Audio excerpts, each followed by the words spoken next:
Hello and welcome back to another episode of Supercoach Insider. My name is Ben, And I'm Swizz.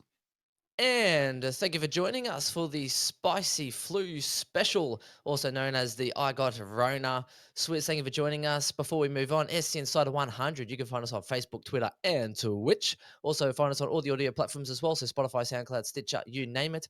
And on the YouTube, search for Supercoach Insider.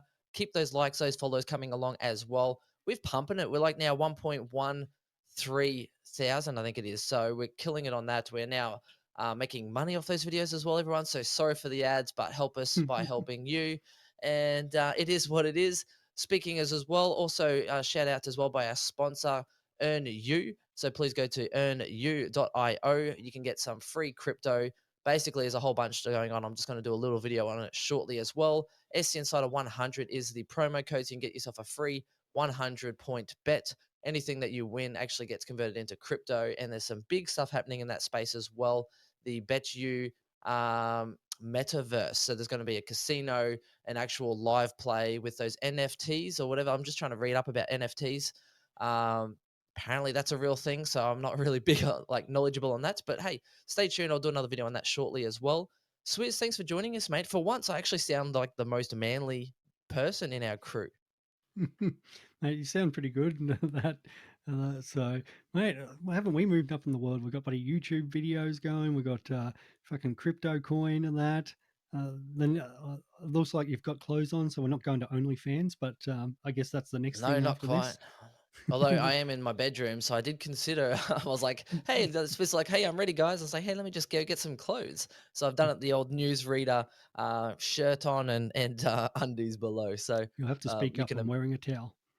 Oh yes, you can imagine that part. But speaking of which, as well, we also got a new sponsor as well. I can't do it now, but basically, Splash Vodka were kind enough to send me a couple of cartons. Sorry, Swizz. I'll let you know how they taste. Um, if that continues well as well. So Splash Vodka, shout out to them.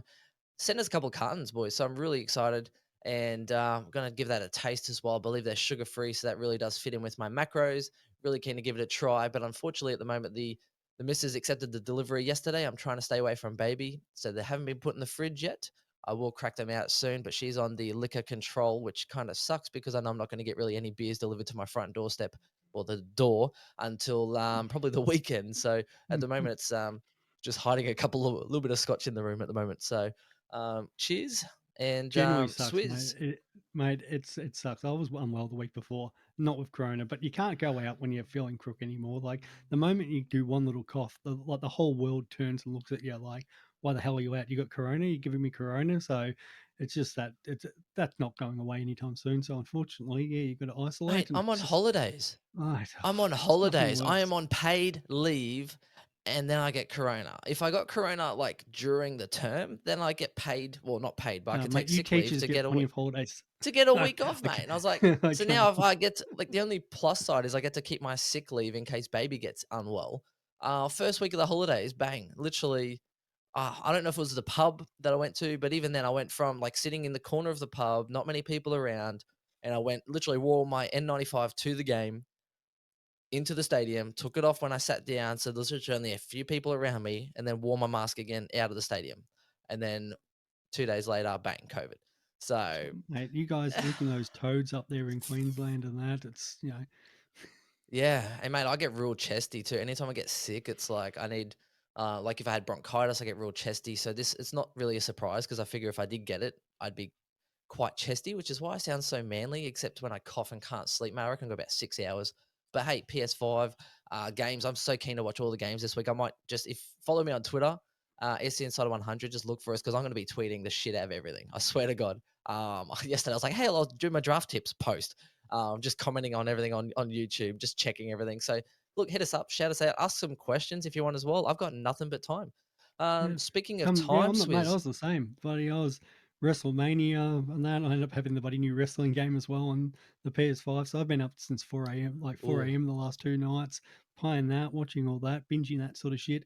And then there's plenty of footy. Like, yeah, as I said, George came and tracked me down at the what game was that? The Richmond GWS game. So I should be at the Richmond Doggies and also Essendon and Adelaide this week.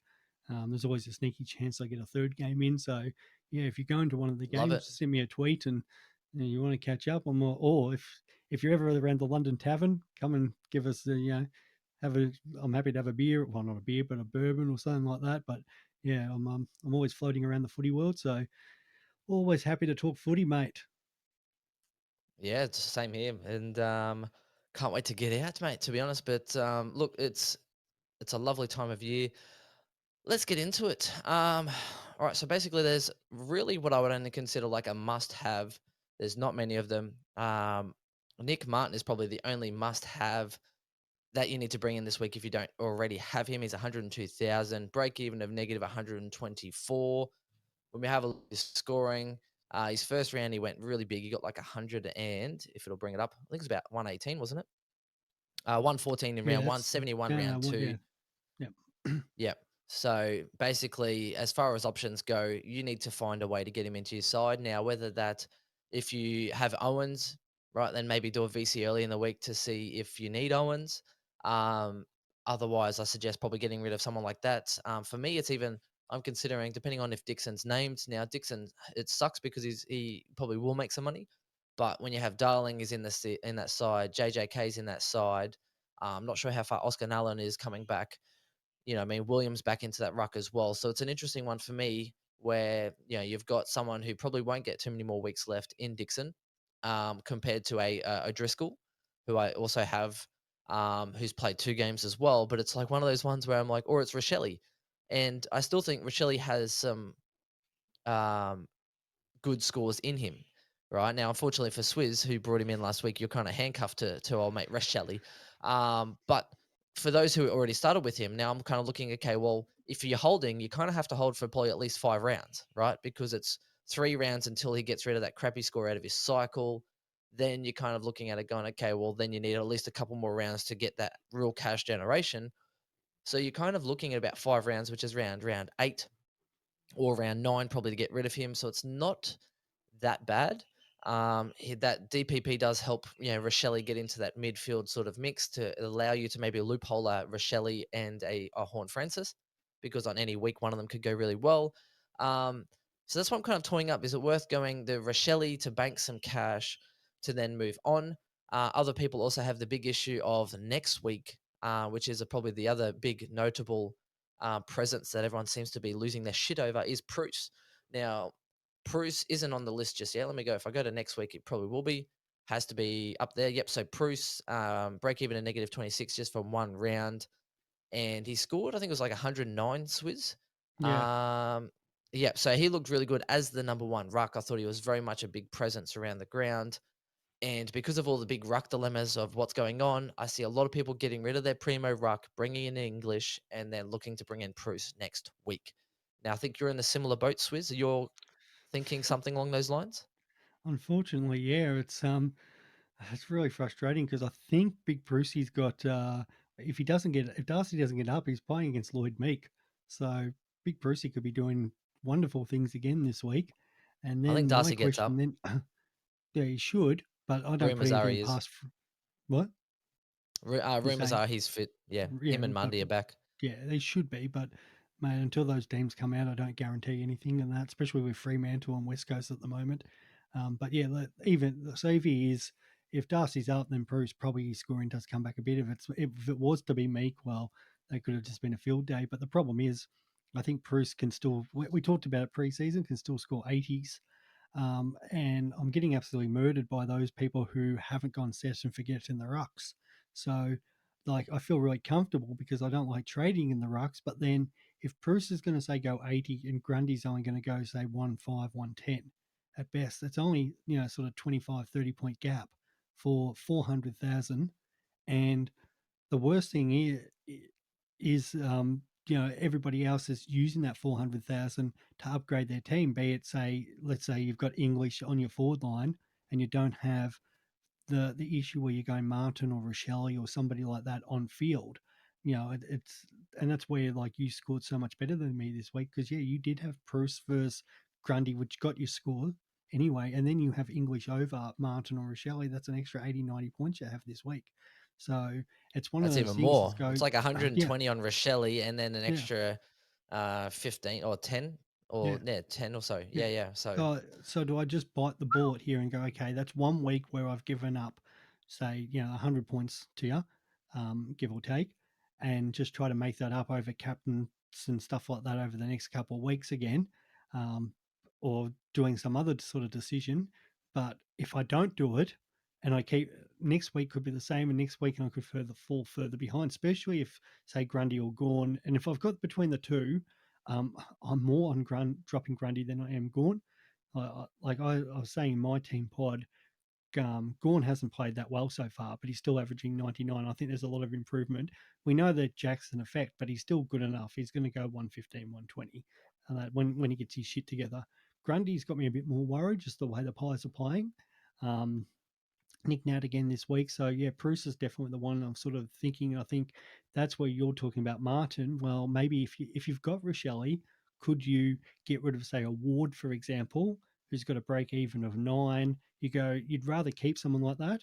But if you're looking at trying to make that cash, so you go Ward down, you make 100K that week, and then next week is it Dixon or is it Hayes or is it somebody else where you go them to Preuss if you're going to put them as an R3, but then you've got Preuss as an R3 anyway, so that's a problem in itself. Yeah. Those who have English in their rucks, it's such an easy move next week because if you don't have Preuss, it's just bang English into the forward line and then Preuss comes in, so it's a much easier decision. And we've Yeah. talked about how we think Preuss could be the number one cash cow this year. Like he's going to play, he's going to score 80s, 90s, he's going to get himself up to a 450. It's just one of those things you've got to kind of plan around. And they won last week. So it helps with the structure going, well, he won. So do you know what I mean? It's easier to kind of back in Preuss that way. I think it also helped that who's the other one that was playing backup ruck was playing, I think, defense. Briggs Briggs. or So that Keith. kind of tandem, yeah. So yeah. So basically, I think that tandem sort of worked a bit better. Um, I think there's a lot of space in it. Now, if you don't have Preuss, obviously wait a week, check the teams to see if he's named in the ruck and see if Flynn's also named or not, because that's probably going to be a big um, factor. So even next week, you'll be able to see the teams announced again to see what's actually happening. So I think it's a wait and see on that space. Um, I'd prefer to have him on field. That's why I liked the whole English premise there. So I know a lot of people are trying to jump on the English train before it kind of leaves the station. But yeah, it's an interesting one for me. So I think realistically, between here and say round 6, you shouldn't be trading unless you have some real big issues. Now, if you play for overall, you might see some really big glaring issues that you want to try and fix. But again, everywhere you try and fix that might leave gaps elsewhere. So it's one of those ones where, like last week, Swizz tried to, make the percentage play and then you lost points in that week. So hopefully, you're back in that process where each other week it'll come forward. I still think Gawn and Grundy look like they're the best options. Now, I know Rolly O'Brien had a good week just going out, but that just gives me even more confidence that Gawn can probably towel up Lysette this week. Um, it's one of those ones where if I had both, I don't think I'd be trying to jump off ship. I only went with the English and Preuss train because I wasn't sold on Gawn at that point in time, and it just bought me time. Now, I well and truly knew Gawn could have started like a house on fire, and I'd be like, "Oh shit, okay, well I need to try and get him in ASAP." Whereas for the people that sort of followed me in that train of thinking, we're like, "Okay, so that time that we've bought, it's now people looking to get off a Gawn or Grundy to come and join me on the train that I chose." So there's now less risk in the decision that I made because initially I know a lot of people were like, "Oh, you know, chucking up a bit of a stink." So it is one of those things, and we don't have a crystal ball. I think just try and back yourself in, but try and make less trades. Less trades are better. Um, Now I know, Swizz, you're looking at trading and stuff like this as well. The only real trade I'm looking to make this week is Nick Martin, and I have toyed up with the idea of going a Rachele to Nick Martin and then actually using that money because I had a look before and I was like, hey, I could go Berry to a Green, I could go Berry to a Heaney. Do you know what I mean? I'm like, or I could sit pretty, save my trades for a little bit, get through to that round 6, work out who those DPPs are. If Tom Mitchell comes in as a DPP, bang, I can be the first guy to get him as a forward. Or Mm. at that point in time, I can go downgrade somebody and then literally go a Berry straight to a Steele or an Oliver and then get an extra VC or C option instead of because a lot of people have 3 options. Rucks aren't doing it. So you're not going to be VCing or putting a captain on a ruck at the moment, right? So basically, it's one of those 3 big primos. Now, if I can get a premium, go get a 4th premium on top of Cripps, say let's say 5 premiums then in the midfield, then you have a better choice for VCs. You have a better choice of options and try and get an actual bona fide premium instead of trying to use a trade to go for someone and hope that a Tom Green continues. And that's a big one that I want to touch on is the Tom Green factor because we don't know. But what do you think based on how we started and where you think Tom Green can end up for GWS Swizz? Yeah, he's the second most traded in player this week, Tom Green. Yep. So well done to those. There was a few that jumped on him last week, and they went Whitfield down to Green, or Whitfield to Bowey, and then Berry up to Green, which looks a genius move right now. Now with Hopper out, just short up that midfield time. Um, he's built very similar to Clary, and that's where we talk about that sort of young player, And the Cripps breakout. combined, yeah. And Cripps, yeah. So, around the ball, kicking goals. They did have a real soft game against the Suns, so that was something that really did help him. So he's not doing that every week. And then the other thing you've got to think is sort of Kelly, Taranto, Canelio have been the ones sort of swapping around. So where does he probably sit? He could definitely be 105, 110, but we've seen it sort of even with Bray Shaw in his breakouts. You go through all of it. Even talking about Clary in his year, it was only sort of 110. Now, can he go 105, 110? Yep, there's every possibility of that. And if you'd got on last week, well, fantastic because you got him at a right price. Now, when you start getting at 500,000, like there's still some value there, but are you going to lose out to those guys who have got those sort of 110, 115, 120 players in that midfield? And that's the problem. Like you bring in Green now, which is definitely some value, and he could definitely track for 110 the next, 4, 5, 6 weeks or even further on, and he gets up to say 550, 600. But when everybody else, say you're trading in Jack Steele, you trade in Petrarca, those guys who are going to go more than what Tom Green's going to go on the back of the year, then do you use another trade to trade out Tom Green, which is, major sort of 70, 80,000 K? Does it become worth it? So those guys who jumped on him last week, we always talk about a trade you want between that sort of 100 and 200K. Tom Green's going to make those people that last week who got on him last week because they've already got that 72,000 price rise. So if you're bringing him now, you're backing him to be one of your top eights. Do I think he's got Yep. as you said, crystal ball? He could do really well, but I don't think he's going to be matching those guys for the rest of the year. No, and I'm with you there. But not only that, even if you have a look and averaging 139, right? So, number one, Josh Kelly hasn't really hit his straps just yet. The role is his, and he's got the body enough to be able to do it, right? But about consistency, when you kind of look at, Clayton Oliver had an outstanding second year, was it a breakout of 115? Now, if we say, okay, he's going to average 115 from here out, then yeah, pick him. But then if he averages 115 from here out, he's probably averaging you 120 plus for the whole season, right? You're not going to get those points. The difference. Do you know what I mean? So because Mm. he's the high scores he's already had are come and gone, and we know Yep. even the best premiums in the game aren't going to go too many scores over 150 or 160. He still had 5 scores over 150 last year, and he had the most 5 scores over 150, the most out of anyone. Now Green's already had 2 scores over 150, right? So that's awesome, but the chances are he's not going to be able to hit that consistently for the rest of the season. So it's one of those ones for me where I'm not quite sure. Like I like him keeper leagues, yeah, draft leagues, yeah, right. But standard, I'd rather just kind of wait and see. Even now, 500,000 again, 70,000 on top of what he was already. Even after he has like a down game, you're still going to be able to pick him up for probably about 570 anyway at some point. Do you know what I mean? 550, Mm. 570, 580. He's not going to be that much more by waiting and actually getting a little bit more information. But again, you're then backing him in over, say, a Clary or someone else that you'll probably be able to also get for, 600 or maybe a little bit less than that. So Yeah. I've already got Rao. I've already got Cripps. I don't need another guy like that. When you think about if you get Green, who are you passing up?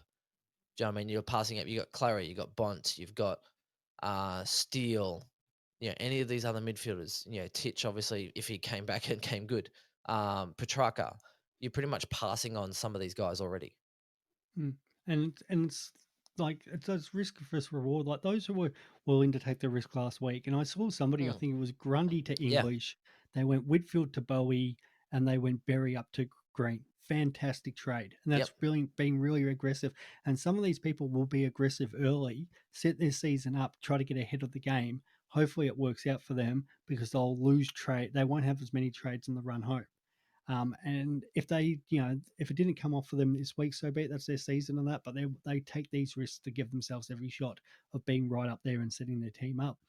The The problem is only now your trade. If you're trading, say, doing a trade like that, and you're trying to do somebody down to get the cash for, say, Berry up to Green, which is what people are doing, because you don't want to go a premium down to get Green. So what's Green going to score now? Like an extra, like 20 points, 30 points more than Berry each week. So what are you doing to get, now if you've got that cash, it's a different story. But if you don't have that cash, what are you doing to get the extra 200,000 to get Berry up to Green? And that's becomes then the discussion is like, okay, well, I'm going to do Gawn down, or I've seen, like, I think Crisp is one of Crisp and Grundy are the two of the highest traded out players this week. So that two of the means you're three. going Yep. one of those big premiums down to make that money there. And there's no guarantee that those points that you're going to get for going, say, Grundy down to Preuss, is that might be the same amount of points. Berry to Green, well, actually, it could be less in the long term. Berry to Green, it might get you an extra 20 points, 25 points a week, but you've burnt two trades to do it. So you're behind the people who have already done it as well. Yep. So um, I just think it's a waste of a trade, and you probably need to try to jump on the next player. And that's where you Yep. sort of got to be a bit. If you're going to be aggressive, you've got to sort of, you know, pinpoint. Okay, who's the next one with a role change? Who's the other one who's taking over an injury role? Yeah, and when you look at also your cadence, like your trade cadence, when you kind of go, and that's a big thing that I look at is, like stock markets and that kind of thing. I'm like, okay, well, if you trade out, say, a Crisp or a Grundy or something or other, right now, yeah, you might be able to make up some points somewhere, but Green's gone up 70, Grundy's gone down 22, or even Crisp. You pretty much put them both together. Your team is worth $100,000 less than someone else that did that yesterday, Mm-hmm. by last week. Do you know what I mean? So you're like, okay, well, now you versus any other team that has already made that decision, you are now $100,000 less better off. Now, the only way it works is if this person becomes a must have, where everyone wants to get them and they're going to pay overs and you're going to pay unders because they end up being a must have. So I'm talking Ridley several years ago. I'm talking Aaron Hall last year. Now, if you jumped on early enough, then they became a must have player and you got on early enough, which meant you actually saved money because you still might have paid a little bit more than than initially, right? But you still got onto them at a good time earlier than everyone else because that person became a must have. Now, if they don't become a must have, then you end up with someone who's probably not a top eight premium in their line. You have spent $70,000 more than other people did take that risk on, and then your team is worth less, right? So there's the checks and the balances. The only way it works off is if you are adamant that this person becomes a must-have ownership.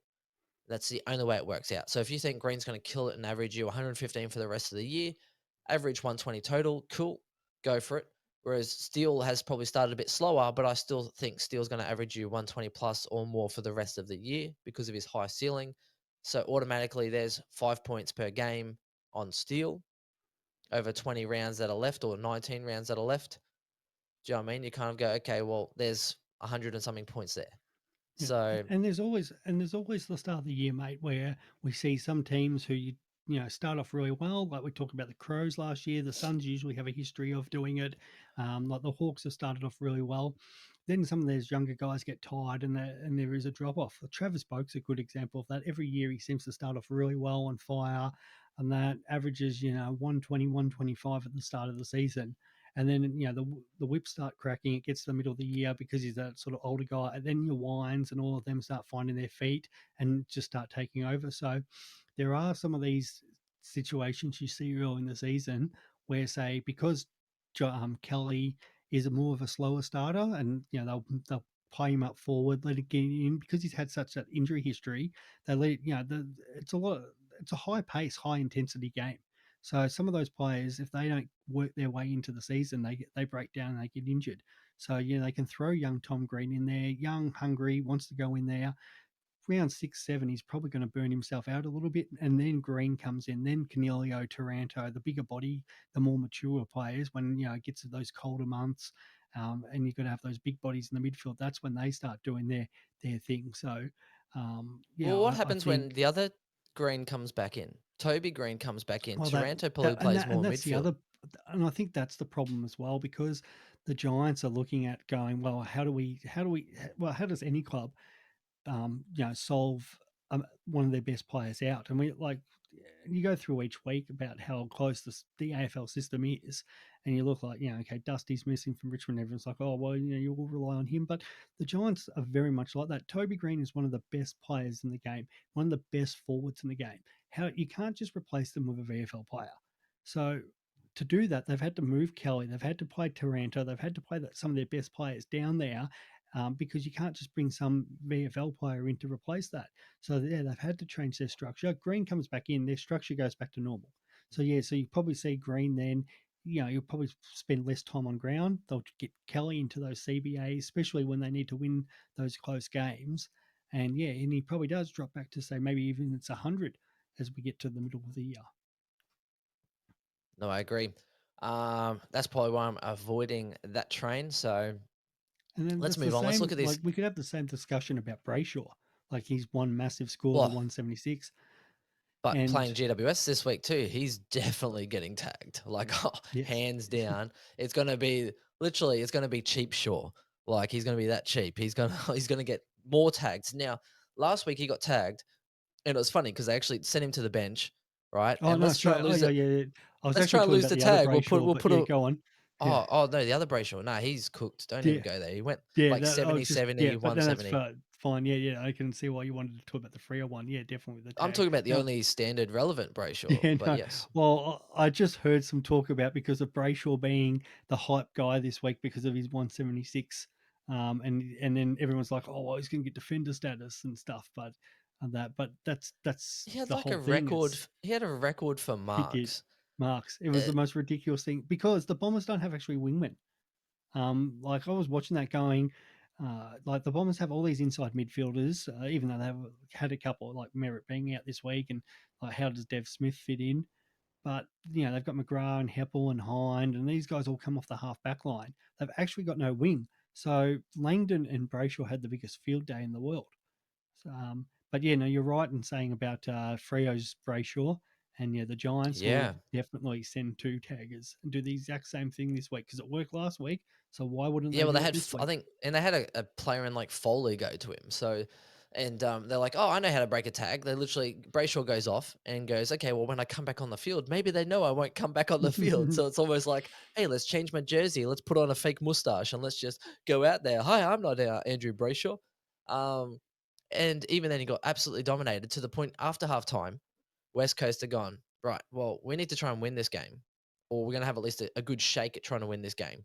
So they actually released a tag, and instead of it being like a less than 30-point deficit, they got absolutely trolloped.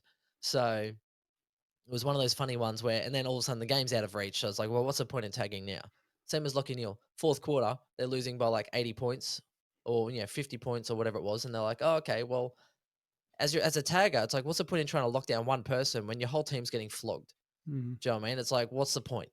You're not winning the game anymore. So I think Brayshaw still got like a high 90s, which I thought was quite good. He worked his way back into it, but GWS probably aren't going to let up, right? No. They'll probably even And run a two tag system again. De Boer's the best. He's just straight out the best tagger in the competition. So But he gets even to him by pinch hit himself, tag. He gets to yeah, pinch even be, hit tag now, I which is know even better. even better. Hey, So now De Boer so good. actually can. Yeah, go on. Sorry, mate.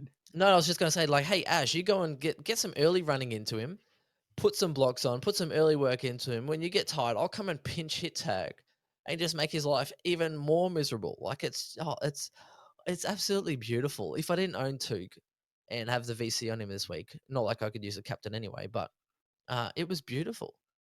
Absolutely Yeah, beautiful. it was, mate. It was unreal to watch, and Fuck yeah, the way they GWS, did but it. And De Boer was actually good getting forward. So that was the problem a couple of times when Ash went to Took. De Boer can get forward, take a mark, and kick a goal, and they'll do the exact same thing this week against Freo. They'll expose. So I expect De Boer to probably be starting midfield against Bray Shaw, and then when you get those stoppages up around, say, the GWS half forward flank, Ash will go to him there, and De Boer will just float forward with no attention at all because who's putting attention in the tagger, Yeah. and he'll Yeah, and he'll yeah. just get on the end of it. Or even if, say, Took went forward, then it's like, oh, Ash is just resting in defense. Oh, hello there. It's like the old rugby league state of origin. It's like Walker's on, Walker's on. As soon as he walks into, like, comes into the forward line, he's like, oh, bang, I know you. I was just taking you a second ago, and then just put some heat on. Yeah, Like, oh yeah. So I think Brayshaw's going to get absolutely trounced this week. They really need Sarong to come in, and Mundy, obviously, I think should definitely be in there this week. So I think it's going to be also bode well for Brody this week because if someone's getting locked down, then someone else needs to get that footy. So mate, interesting Brody game looks ahead. great. Like, and that's just the thing. Everyone complains about his low time on ground, but you should have known that anyway. It's gone Picking up. him, It's gone up. it has His gone time up on a ground's bit, gone and up. It went up to like 80%. yeah, but it's you're going to have weeks where he isn't that great. But we weren't picking him for that. We're picking him for his points on ground, because when he's on ground, he does such a great job. So yeah, if he can keep motoring along at 90 plus, beautiful as a forward. Yep. Like it starts getting that discussion. Like I can't see him keeping it up all year, No, but a few it's more weeks. definitely. But yeah, Um, you can get him when to the Five bye comes back period in, if he keeps oh, doing even that. when Five comes back in, I'm probably looking to ship him on. So Yeah, but we'll see how we I'd go. it'll be interesting because they might like five's what still another 5 to 6 away. So Yep. we're starting to already talk about round eight. They might even the first couple of weeks, Fife might even just play forward just to get his body in there and that. Like it'll depend how Freo are travelling as well. If Freo win these games as we expect, that well then they'll probably want to bring Fife back in and get him in that midfield, or they might even go the other way and go, well, let's not rush him back because we might need him for September. Where if they might be losing some of these games, they might be more keen to rush him back and then play him in that midfield. So it all depends on how Fremantle are going. This is the big week for the bet I have with Chris. I need It's Fremantle to beat massive. GWS in Fremantle because at the moment they're 2-1. Now five is a parlay. 5 wins out of 10. It's basically even odds money back. I need 6 out of 10. He needs 4 out of 10. So if they win this week, then that's 3 out of 4, and I only need 3 out of 6, half of the wins. And Fremantle do have a real soft draw at the back end, although it's not as soft because they play Collingwood and stuff now, which I thought was soft. But Collingwood have Still been little soft, mate. feisty buggers, unfortunately. They have. So They've actually been good. I Yeah. know they've been good, and they were like second last, right? Or were they? No, where were they? They were pretty low on the ladder, and North Melbourne are still Yeah, shit. maybe third last in the end or something. I think they won the last couple of games or something, didn't they? Too. North Melbourne smashed. No, they might have actually been. I'm trying to No, I'm think. talking Were about they second North. last? No, they might have been because where did the Giants end up having their pick? And that it was like, I can't remember now. I know it Giants were a was little bit low, later but because they went yeah, Callahan or because whatever it is. Um, Collingwood got him at pick 4 or something or other. I think. Oh, maybe they're a bit later. Anyway, let's yeah, move on now. So Nick Martin obviously must have get whoever out you need to. Basically, I don't care if they're playing or making cash. Martin, you need to find room for. Um, outside of that, so Hugh Dixon, don't jump out if you don't have him. He's not a must-have. If you have him already, awesome. I wouldn't be going out of your way to bring him into your side because I think you might be disappointed. The other reason I'm thinking about holding Dixon, mind you, if he's not named this week, then he's out of my side for Martin. That's pretty much self-explanatory. Um, Otherwise, I'm going to hold Martin as sorry, Dixon as a bit of a loophole. Gallant, we spoke about forward. All right, so fairly tall forward. Tex coming back in as well. He's not always going to kick 4 goals, right? We saw that with Rachele, got 5 goals and then fuck all. So even worse than Rachele. Don't go do it. Don't go get rid of Rachele for Gallant. Thompson, Dow, pick at your own risk. I think it went like 50 in round 2 and then 100 in round 3. Presty coming back. We hope, obviously, Dusty might come back at any stage. We don't know, but even still, when you talk about a $200,000 player, you need them for a run of, 4, 5, 6 rounds, really, because it's a slower burn. Um, I don't like it. no, mate, I don't. I don't because yes, like I'd like to see us play a few more younger kids through the midfield and everything like that, but it's after we got beaten, we're playing the Dogs. as well. So they might be trying to sort of change it up again. And even just the fact that we're behind the Dogs. So if I'm picking those 200 guys, like, yeah, we talk about there was some risk involved, but we could still, like, we all kind of put Cherry in because we were thinking he's going to be number one ruck. Brody without five. Canelio coming back is a different story. But there were even McGovern, there was like a role change there. Berry slightly more expensive, but we know he's done it before. Where Dow, he's a young fella with a lot of question marks. And I have to have a look at what happened with Ginnivan last week. He had to go do a tagging role, and he played really well early in the game, but then obviously petered out. So I want more Didn't confidence in those Chris go, guys who are on Genovan? 200,000. Yeah, he did. Didn't Chris? Oh wow, yeah, painful, painful, painful, painful. Um, Started well for the him other because he ones was that, up and about.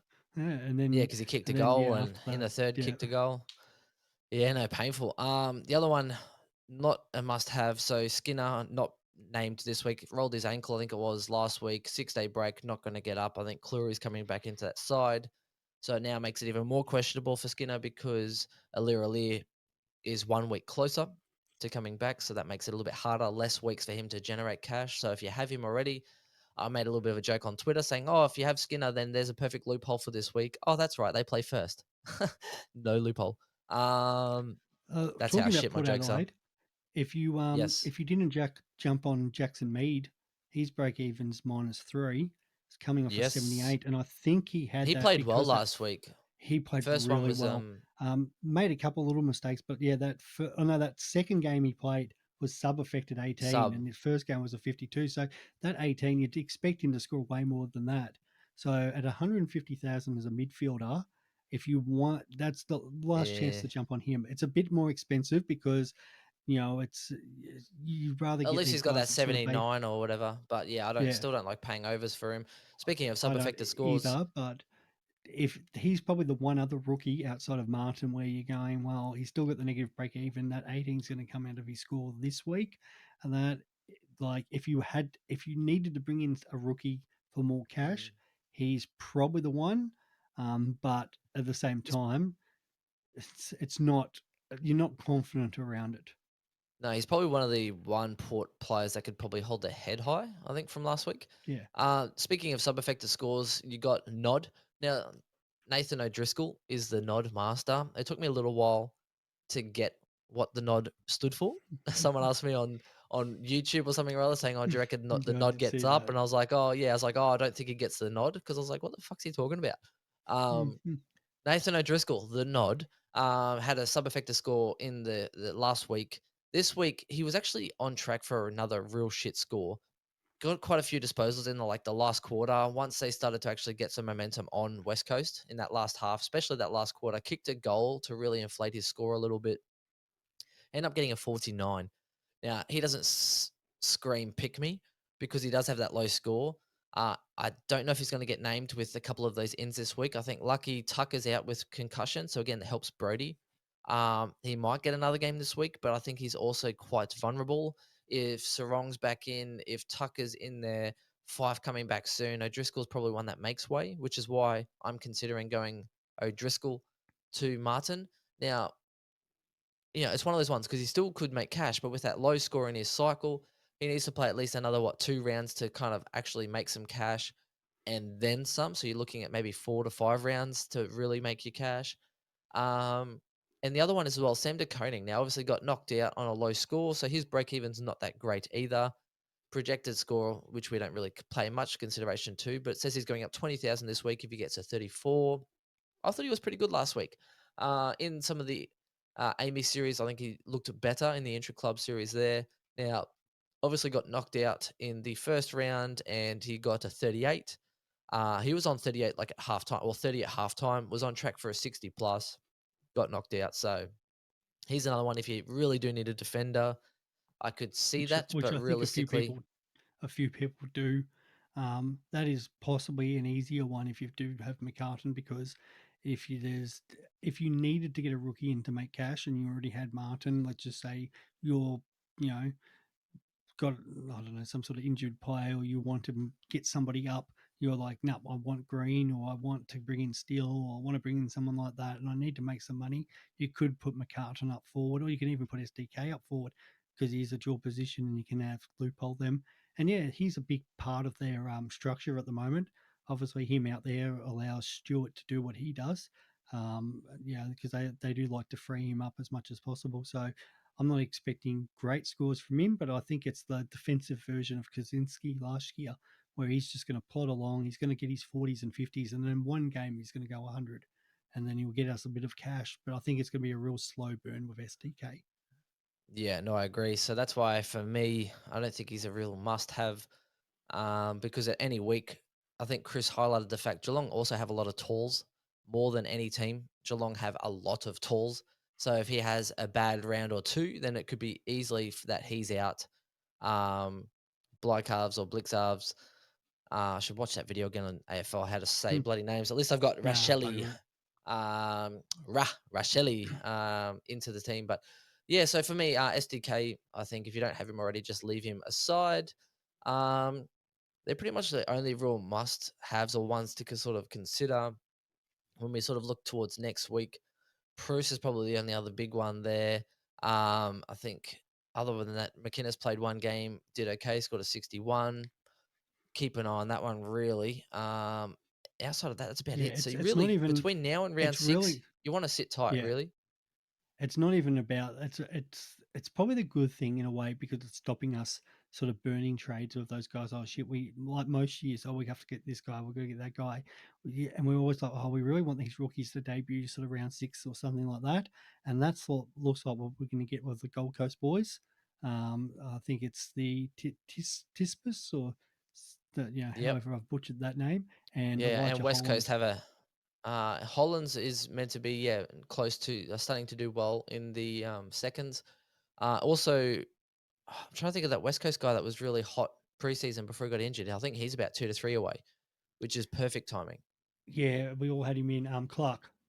Clark, yes, I think Clark is like a couple weeks away, Yeah. which is awesome. So that way, by the time he plays 3 rounds, perfect upgrade season. Let's go. Yeah. Really So keen for that that. it's actually going to work out well for us this year, where yeah, we're not burning the trades early. Like God, if we're going to trade someone out after round one, like last year with I forget who it was that we had to get in, but I ended up trading out James Jordan way early because he had the Sunday wasn't named yet. He was just named on an extended bench, and it come off a really crap score, and then end up going all right, and then the next week just started going ham, and it was really frustrating. But there was a rookie that we had to get in and so at least this time, it's good because unless for whatever reason you've completely stuffed your team, most of us have McCartan, Hinge, SDK, Gipkus, McDonald, Martin Hayes, all these sort of guys. Or um, if you don't, you might only be missing one or two. So you're kind of happy to sit them there, let them score their 50, 60, 70s, go up to 20, 30K each week. And then in 3, 4 weeks' time, when we've made 100 to 150K on it, perfect. Bring some of these rookies in so we can get that cash. Yep. Speaking of cash, now we'll go through who would you get rid of. Basically, looking at top ownership of players, who would you get rid of, and then people that you're looking to keep an eye on to upgrade to first. So let's go through the most owned players at the moment. So as far as so we've already spoken about Rachele in depth as to whether you'd get rid of him or not. Ward is another one a lot of people still have, and Stevens. Now here's the thing: I think if you're in the similar boat to Swizz and you brought in one of these players last week, then unfortunately I think you got to kind of ride that train. One shit score isn't going to really change the fact. Like yes, it might slow down that cash progression, but if you brought in a Stevens, it's like okay, well, unfortunately I was reading the team stuff today. I think no, McInerney's back in. It looks like he'll get fit. He was close last week. So then they're like talking about, oh, it looks like Campbell or Stevens is out. And we're like figures because that's probably the two that would, one might even be a sub. But again, playing North Melbourne, Sydney this week. So, you know, outside players like Stevens could probably actually rack up and do well. And Sydney do have a soft draw. So if he plays this week, I imagine Stevens will do well this week against North because North are really lazy on the outside. And then if he does well, he keeps his spot through the soft run, and Stevens makes cash. Now Ward has been good without setting the world on light, without setting the world alight. Um, Again, disposal efficiency and that kind of thing still shows enough, butchers it a little bit, but he's close enough, I think, to be able to pull out a 70 or an 80 or at least a good score to start making you cash. So it's one of those ones where if you don't have Martin, I think the simplest thing is to like I'd get rid of Ward first if I didn't have okay, so Ward, Stevens, Rachele, probably the three more expensive rookies. If you don't have a Martin, which one would you get rid of? One, two, three, Swizz. Yeah, I'm like, mate. Yeah, I need to. Can you audio grab for our podcast from the week before, where I was just hanging shit on not picking Stevens, and that because we were saying that he's next out, or he's two away from being out. Well, When Papley in McInerney comes soon back in, too. and yeah, and McInerney, that's what we were Papley. exactly saying. And so he could be as out as, and as you said, he could come out and score really well this week against North. It's not going to make a difference if Papley sort of comes back a week earlier and all the Swans are fit, and there's no guarantees that he still keeps his spot anyway. They may even sort of change it up if they, bring in, because they've got a lot of depth at Sydney as well. So he could be a case where he's in and out, or they send him back to I was going to say the NEFL, but the VFL for a couple of weeks.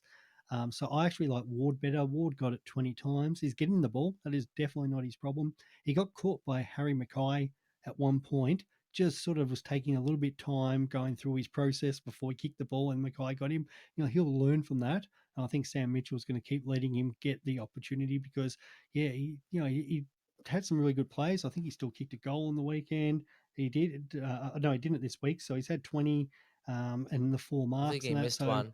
yeah. Yeah. So, But he's getting, I, yeah, plenty of if touches, contested ball, yeah, and that does score well when you can dispose of it efficiently. And I think even yes. Dacos was saying the speed of the game, it's such a big step up. Like you think you have Mm, time, and then you just get jammed on so quick, so hard. Now Dacos has got the luxury of playing in defense, where you generally get a little more time. You throw a young player straight into the guts, or to actually try and get some contested ball in the hot heat of the coal, the coal face, it's going to take a little bit of adjusting. Now, I only yeah. got rid of him because I was like, well, I needed Hayes, and B, I wanted Bowey. And I wanted Bowey on field instead of Ward. Otherwise, I was happy to keep Ward, but I was tossing up between, like, no, I know Bowey won't make 150 more than Wood per se, but I wanted those points on field, and my defensive line was relying Mm. on Hinge and McCutton, which isn't always the greatest. So I'd still back them in. So you think Stevens 1, Ward 2, or Rachele 2, Ward 3? I'd even, if you're unlike me and Britton, you just put in Rochelle, then Rochelle's going to be my Yes. last. But if you already have him, it's a debate. But It dual depends dual if you. swing though as well? It depends if you had some other dual swing. If for whatever reason, like you had McComb in there, um, because some people did start that, just Yep. like that, not or Elijah Hollands or something, and you already had the dual swing, then Rochelle is Yep. definitely number two. If you don't have that dual swing and that's going to help you, like, then Rochelle becomes your number three. But yeah, I've got a lot of more confidence on Ward. To play against that Carlton midfield and still get 20 times, yeah, getting the ball's not his issue, and his DT score was quite good. Like, yeah, I think he scored about 63. So most other players that Supercoach score would probably be 70, 75. So as you said, he's Yeah. probably hopefully that one game away from actually scoring. So you'd And you try to learn. hold on him if you A could. good a good player learns. You know that you have to, Yep. sometimes you kind of go through the motion, you're like, oh shit, I just got caught. And then you kind of go, as soon as you get the ball, you're like instantly your body's reacting to like quick look, where am I? What's the team process, who's here, what's there, and then you're instantly looking for the next option. Not, oh wonderful, this is nice, I got a ball, and you're like, oh shit, holding the ball. Do you know what I mean? Because Mate, I'll give you a everything's little. quicker. I'll give you a little story on that one, Ben. I haven't played a lot of footy. I've always been more of a cricketer, and that for those who know me, they'll definitely agree on that. But I still remember when I was playing under 16s, and that just kind of was loping out of the fence. This kid, it would have been 110 k's, got me, tackled me, and absolutely, and I'll never forget that. And every game I played there, every time I got the ball, it was quick hands or quick kick, and that like, yeah, you learn very quickly when you get tackled by a big guy, and Ward would have learnt that. Harry Mackay, probably the second biggest guy on the ground. Yeah, next time Mate, he'll get that ball and he'll be dishing it off straight away. speaking about flashbacks, right? Number one, under 16s Division 1 MVP right here. Probably the highlight of my life. MVP in the grand final. The other story, talking about big fellas, under 16s, he kind of I think some guy was like jersey punching me, right? Like being real annoying. It's kind of like I'm trying to think of that Fremantle bloody annoying fuck that you just used to get under your skin. Ballantyne. Valentine, right? So he's there, jersey, just the old jersey punch, right? And I'm not a fighter. I'm a lover, not a fighter. I don't fight, right? And his jersey punched me. I was just like, are you fucking kidding me? He did it again. So I literally took a swing at him, completely missed, like fresh air, completely missed him, right? And then we fall into the ground, and there's a few like rough nuts in my team. So they're all running over, just tackling people, wrestling people. I end up getting up off the floor, right? This guy's grabbing me, and he was pretty much kind of like a Sanderlands of under 16s. He was about 100 kegs, and I'm like 70 maybe. 1.92 meters tall. Like we're talking about Sanderlands built, big ruckman. Picks me up and goes, "You want to go, do you?" And I'm like, "Nah, I'm good. I am good, bro. Like I am good. No, thank you." I still remember this to this day. I was just like, I took one swing and there was a bit of a scrap metal, and I think it was on video. And some of the boys in my team loved it. But yeah, the ruckman picked me up, and I'm like, "Nah, I'm good, mate. No, no, thank you. No, No, thanks." I'm glad my little incident of footy. It's amazing the stuff you used to remember playing footy. So yeah, that's definitely something young Ward will know. So, um, looking at some of those guys, the most traded out players this week. So obviously Rachele is number one, but then you've got Grundy, Gawn, Ward, and then Jack Crisp again makes the list, and that in the Yeah. top five. And Well, that, on my that on my team reveal, I actually said, "Hey, if I could go Whitfield to Lloyd and Crisp to Stewart, I'd be happy. I would love it." But I'm not sure it's worth two trades and mm, $150,000 out of my equity to make it happen. Do you know what I mean? Like I want those guys and I still want to bring them in, but then I've kind of got to just allow the natural progression on letting those premiums, hopefully that they bounce back, and just letting them sit, because I'd rather have an extra premium than wasting all my trades and all my equity too soon, trying to mm. sideways and try and fix things. And that's where the difference is. Where Crisp is playing West Coast this week. Yes. Who, especially on the road, and we saw what Chris did against Adelaide the week before. So it's one of those decisions like, okay, oh well, we're going to You trade saying him, and then he's going to VC? come out and score 120 again. Where VC. the different yeah, we'll say VC, yeah, where the different story with Grundy, for example, I can understand that a little bit more because he is playing against Natanui.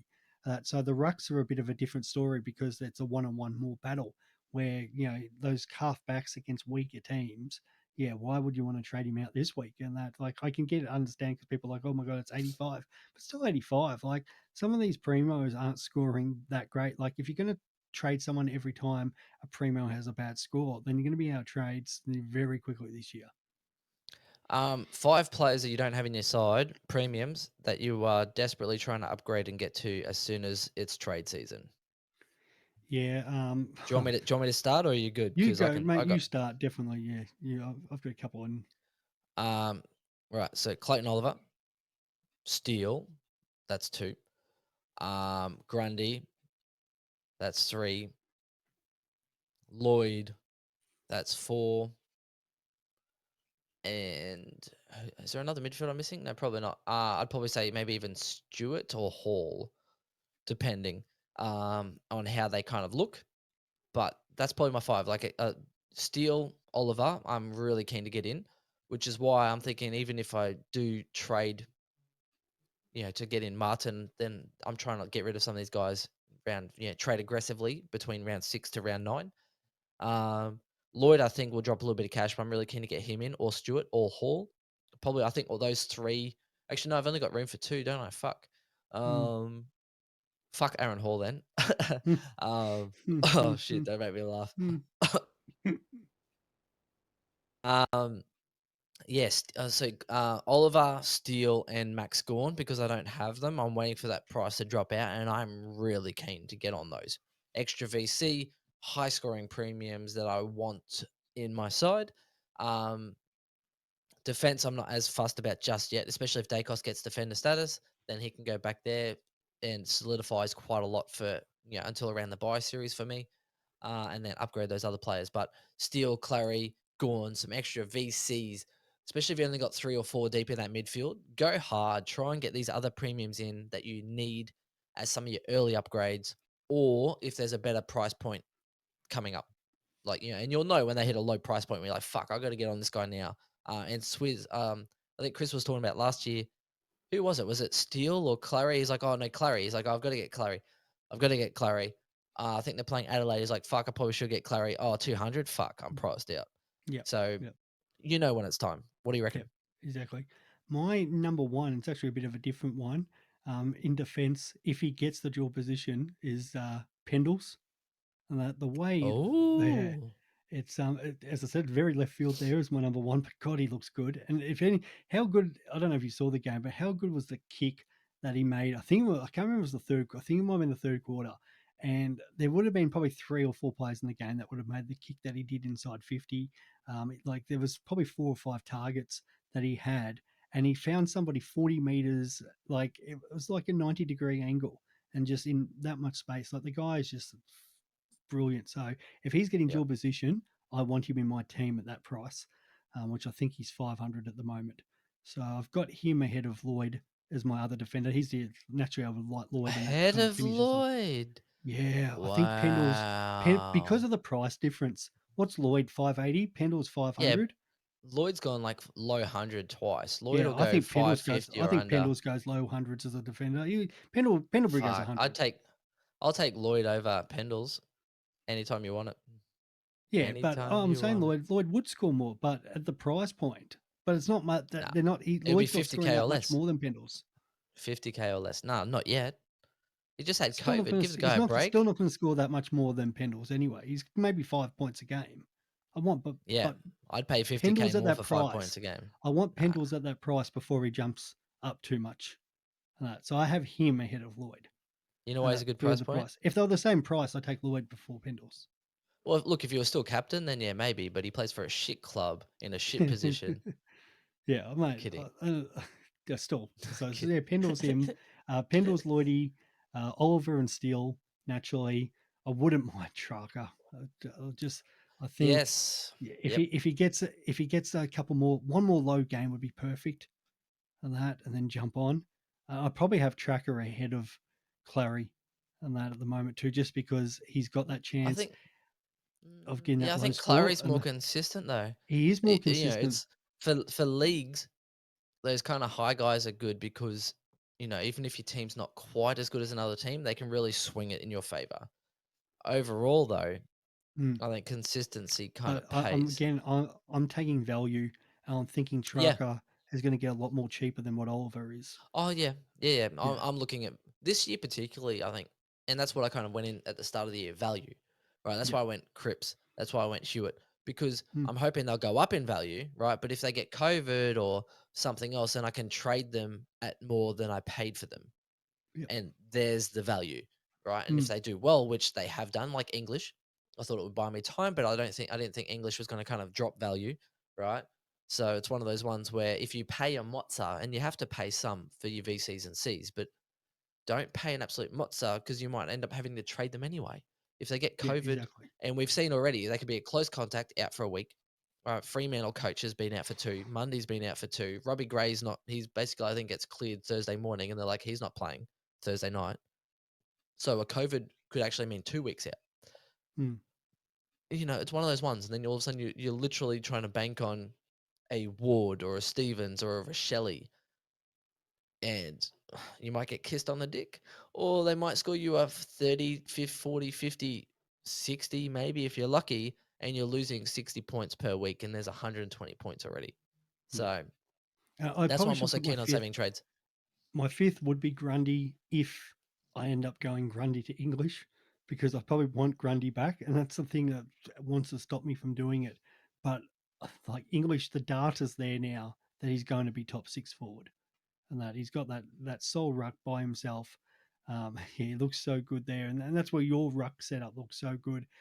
I'd be confident running Grundy versus Gawn, like me having gone over your Grundy, because I think I'm getting 20 points a week there for the next couple of weeks until Grundy hits his Yeah. straps.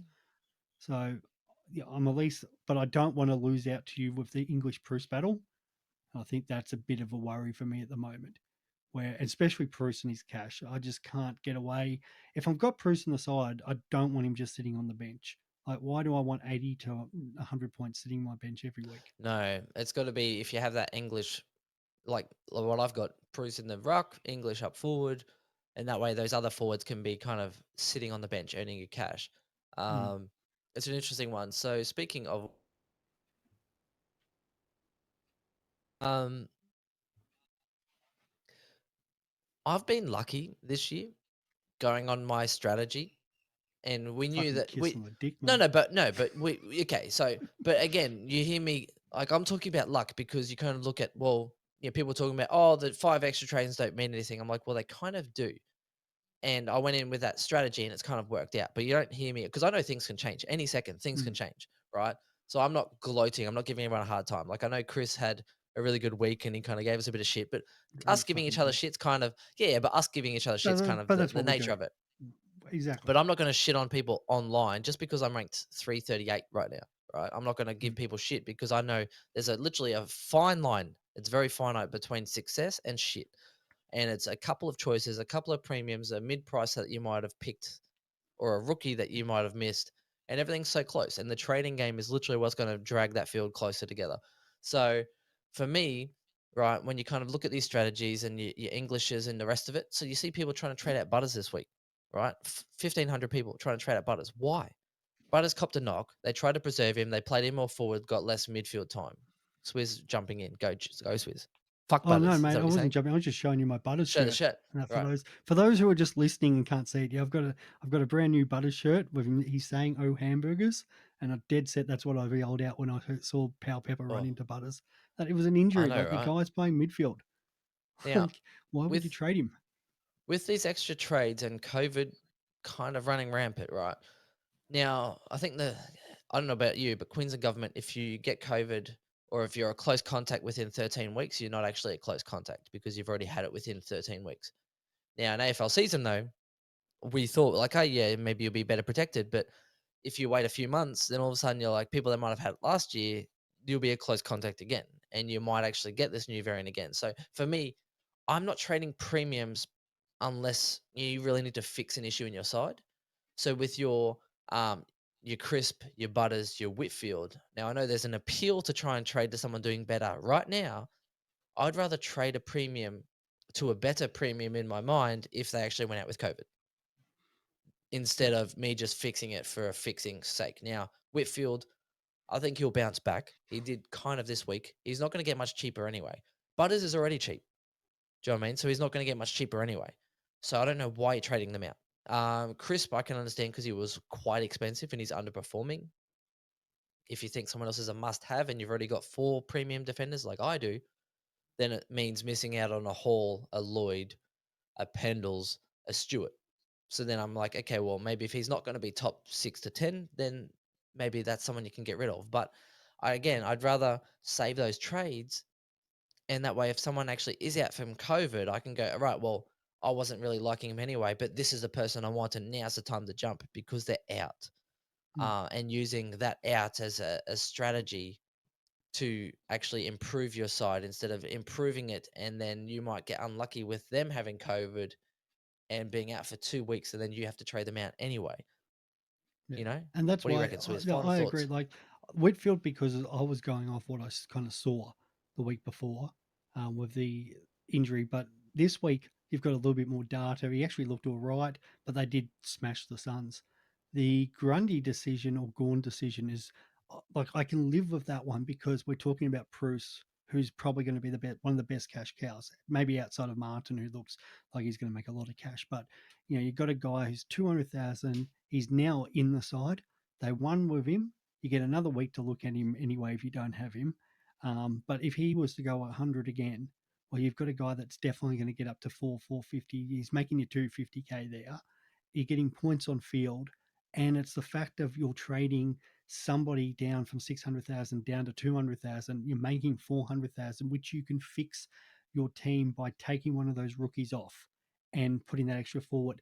So that's what you already have in your team, Ben. That's what some of these higher players have. So yes, you're 1 week behind somebody like you, but you're going to be a way behind if you don't get Preuss in and he continues like that. when you cash him out at 450, you're either going to have 100 grand to take him to Grundy, or you're going to able to swing English back in there and get one of those premium forwards, or even you might have a little bit of cash and able to get Oliver or Steele or something. So you're going to be a long way away from that. So that's the sort of premium I don't mind moving on, because you've got it's a cash cow, but it's actually it's a premium scoring cash cow. It's a mature age one, compared to bringing in somebody else like, yeah, a little bit like I could understand if like the Bowey factor, that's still split, because yes, you got to wait, like he got his 90, but that's a bit of a different story going Whitfield down to Bowey, because Bowey. it may have not worked out because he was still a rookie, but Preuss isn't a rookie. He's a bona fide mature age. He's been in the system 8-9 years, And he was the number one ruck. Now, here's and the he's the benefit. number one sole They ruck, really. play they play Saturday, which Yep, means that you're going to know at team announcement tomorrow before the first bounce for, was it Sydney?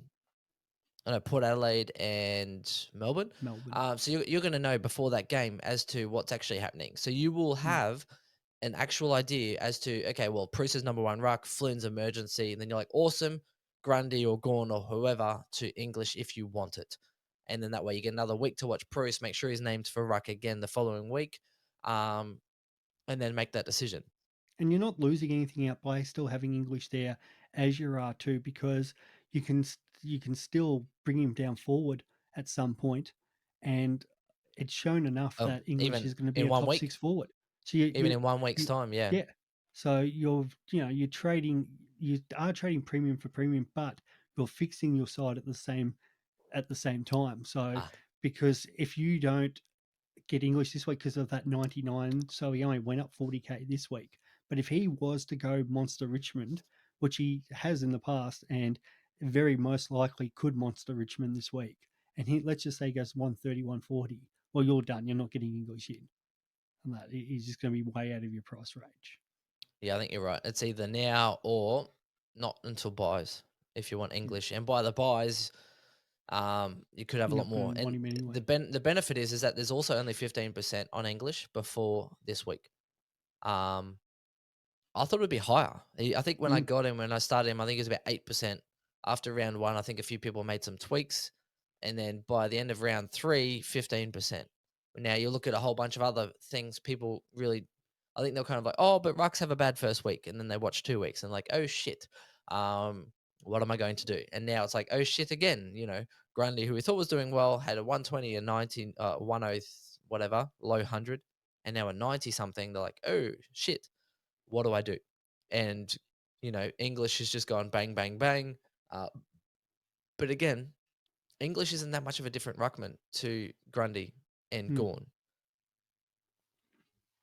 And here's the funny thing: dogs have again a soft draw coming up. So if there's some times where the ruckman could actually get a hold of him and go forward and kick some goals, it's probably in the soft draw coming up. So I quite like it. If you don't have English, I'd like to say no, don't get English because I'm one of the 15% that have him. Um, I kind of don't mind people jumping on because again, I always know that whatever they've already banked in their score is what I'm going to have ahead of other people.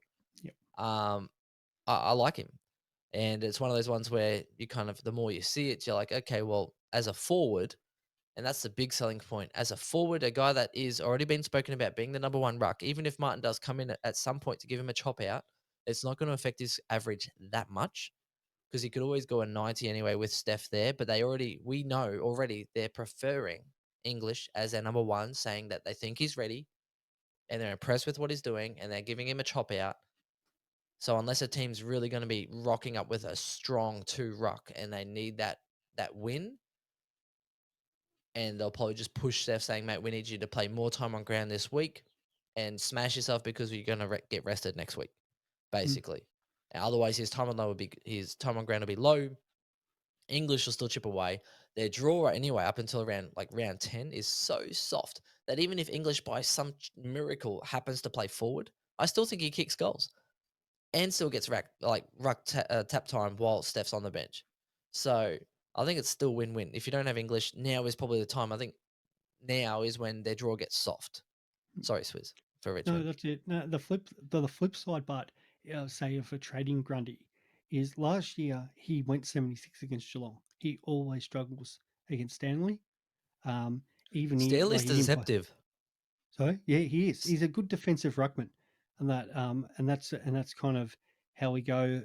He's just got that track history of going low against. No, he's had the odd game and there here and there, but hasn't When gone did that well. Geelong And he's also struggled against Riley O'Brien when he's played him. So he does have Nick Nat, and then it's the Lions, and then it's the Bombers. So You know why though, Swizz?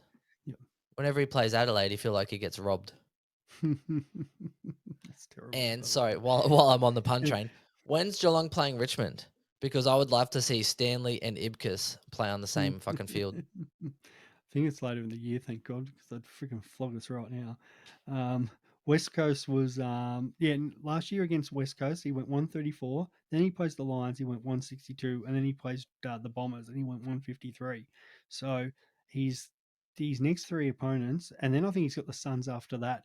So in saying that, as much as like I look at Grundy as possibly an option, um, yeah, the hurt factor you can have if he was to go well, and that's where that big 50-50 decision comes. Like last week, a lot of people jumped off Whitfield, and he comes out and scores a 96. Now, I was happy to jump off him because I saw enough to say I think he's still carrying a bit of an injury, and he's going to have some troubles through that, and he's not going to get a softer game like they did against the Suns this week.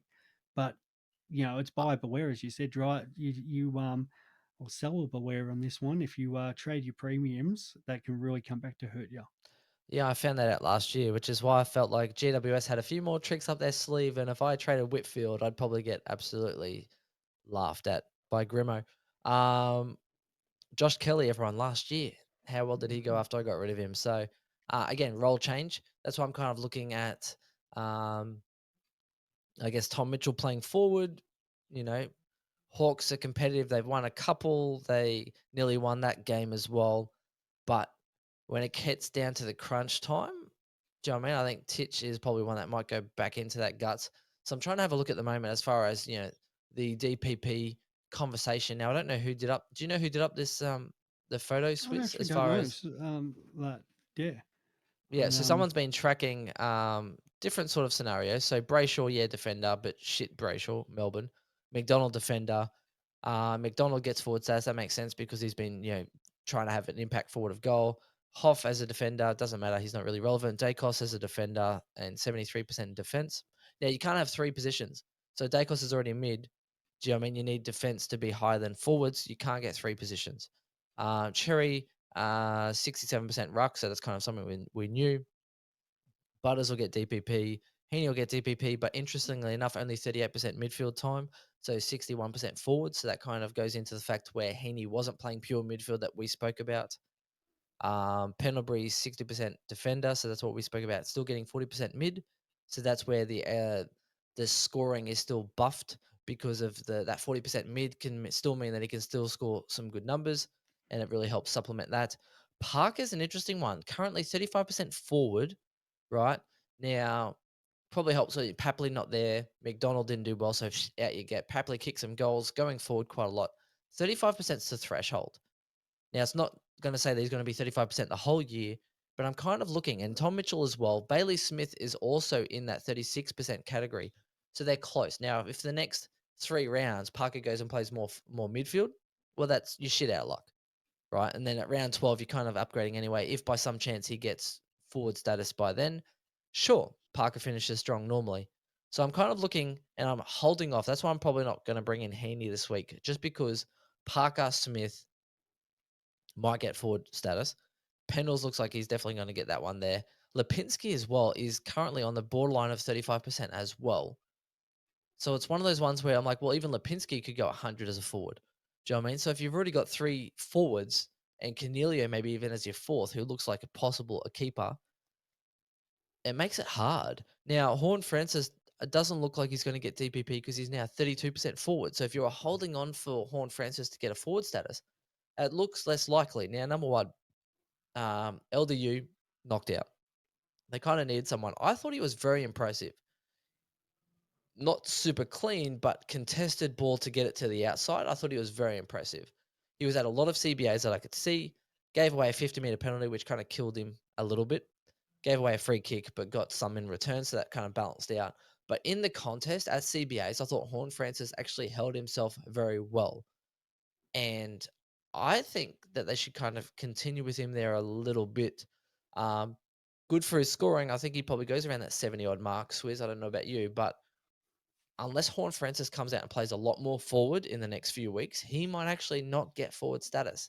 Yeah, there's a chance because of those injuries. So you'd hope. So I'll speak about him and then Parker.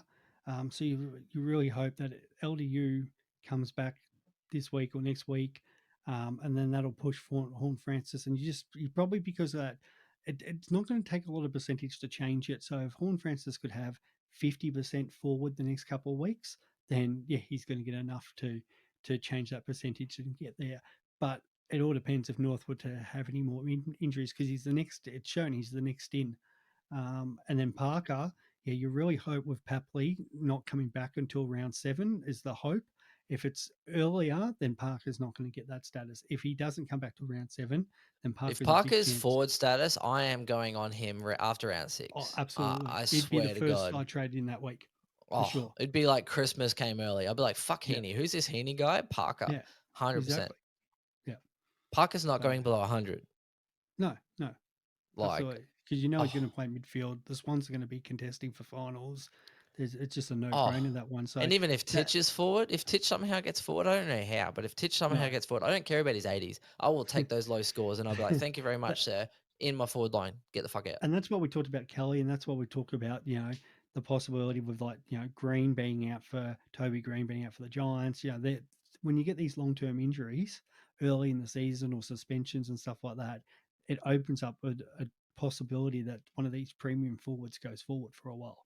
And Josh Kelly, you'd love to see it maybe like this week or that again go up and play for a lot of forward time because he could still be a sneaky chance if he got 1 week where he was still spending a bit more time up forward or something like that, or like Dangerfield used to do, he'd get an early injury in the game and then he'd go rest forward for the rest of the game because they're just, oh well, we'll get you through today.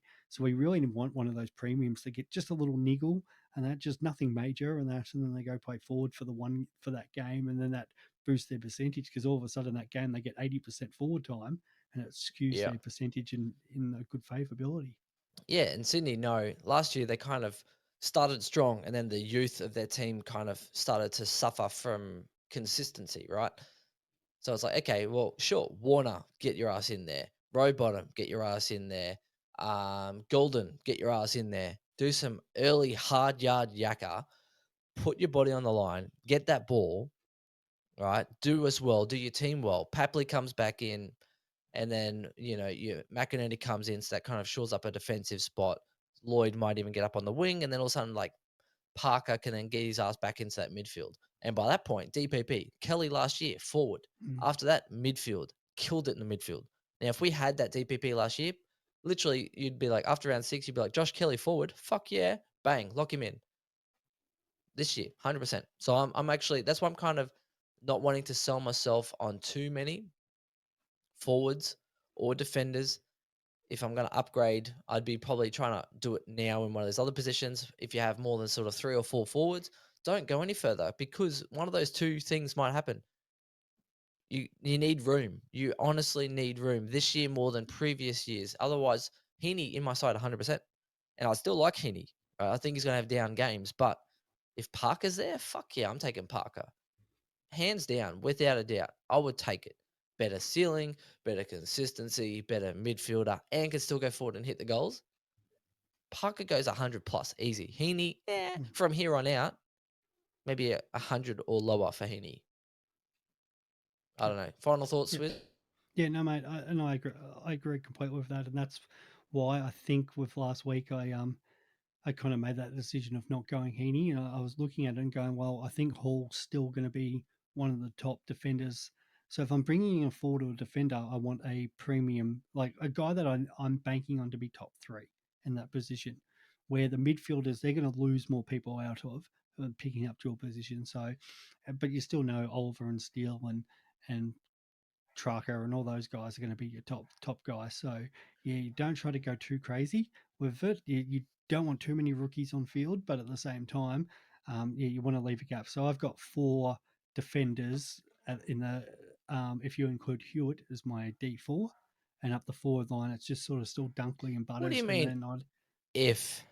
Hewitt's like one of the best averaging he defenders is right he is now. What do you like mean yeah, and I'm if? gathering he's still going to be top 6. If So okay, so let's bank like him in and say okay, that's Cornelio, my oh, top 4, if and then Cornelio's it's like averaging yeah, okay, 100 plus, Dunkley, if Butters, Canelio, and then I'm happy to put fit English in there, but I still want 2 gaps in both because and the problem is still we like if you look in defence as we said, you still got Lloyd and Stewart, and then well, if Pendles becomes available on the forward line, like we still got Taranto and Duncan, but then on top of that, what happens if Libber or Parker or these guys come available? So you don't want to squish in too many. And I've seen a couple of people, they're like, oh well, I didn't want the rookies on field up forward, so they've got 5 primo forwards, and you see that usually in team of the week, which is good for that week. And credit to them, they win $1,000.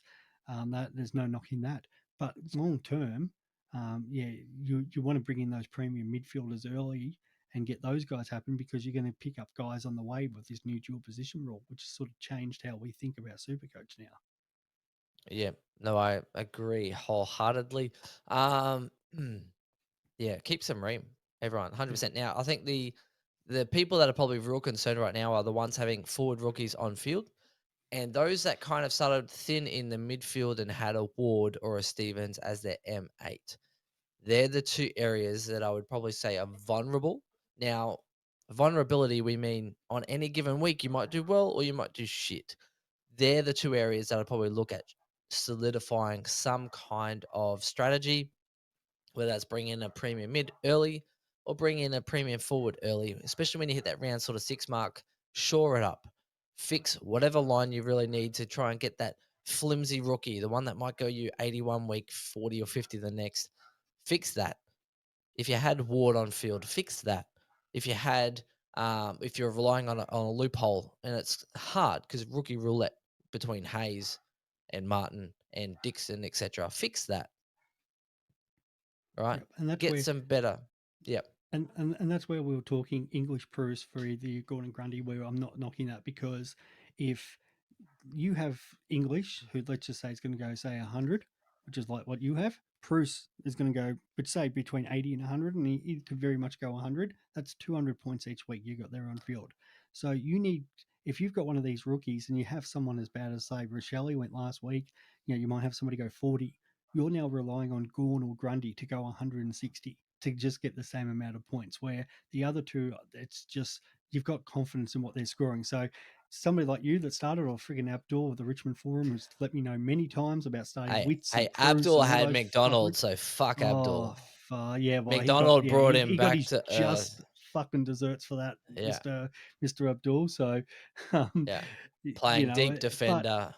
so that's the one I more can see people wanting the trade because you're still getting 2 guys, one who's going to be still a premium, and the other one so yeah, Grundy versus in English is still a premium in just a different line, but now you've turned a rookie like Martin or Rachele, who would be still you've got on your side, but now they're not on field anymore, and you've got Preuss, who is he's you don't look at him as a rookie, you look at him as a lower premium. So that's fantastic for you, mate, and it looks good. Swizz, So when did this become the English and Preuss show? oh mate, well it had to because And you it's the keep biggest saying, discussion "Oh, this like week, I mate. have," and I'm like, "Oh, Yeah, bless mate. my Well, cotton socks." you've done well there. I'm pumping you up. Somebody's got to pump you up with this fucking corona and stuff like that. It's Yeah, true. not getting no love from the wife this week, mate. So I actually last night. Actually, we need to finish this podcast. yeah, we So it do. was like, okay, hey, if you want some fresh air, wear your mask, come outside, get out in the balcony, get some fresh air.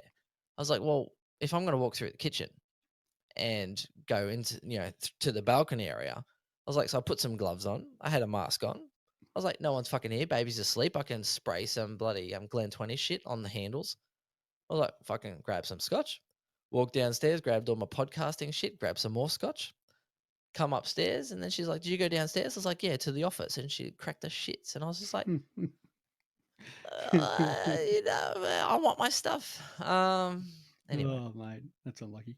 But no, mate, it's been good. I'm she's making me well, food though. She's holding strong. She's got baby twenty can't four complain, seven right mate. now, mate. So I'm literally playing PlayStation, watching footy highlights, making podcasts.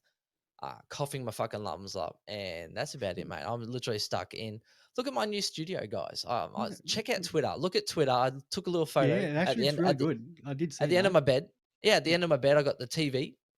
yep. This is a smaller TV. It's a downstairs spare TV. I think it's like 50-inch TV at the end of the bed. Next to that, I've got a desk, and I was like, I don't even care that this desk is in the way with all the shit. I was like, I'll go the long side around the master bedroom, climb over the bed to go to the shower and the bathroom and shit. I don't care. It's a little playground, Swiss. I need something. I need something, Mate, ladies and I gentlemen. love it. Yeah, no, that's good. I've got the PS5 up on the new TV right now, so You that's need good. Call of Um, Duty, mate. You need to be grinding the yeah, bloody I've actually diamond probably got camo. that as well, mate. I'm just working through some stuff, so yeah, no, I can't Oh, complain at the moment. And I'm just about to diamond. actually go off and see the lovely Laura, who's Richmond's physio, Ooh, and that's so she's going ooh, to go work on my ooh. back and shoulders. So Oh, I'd love yeah, a oh, massage right now. I mate, feel it's great, and fucked. especially that I have Richmond's one Oh, as well. So she's awesome. stop it.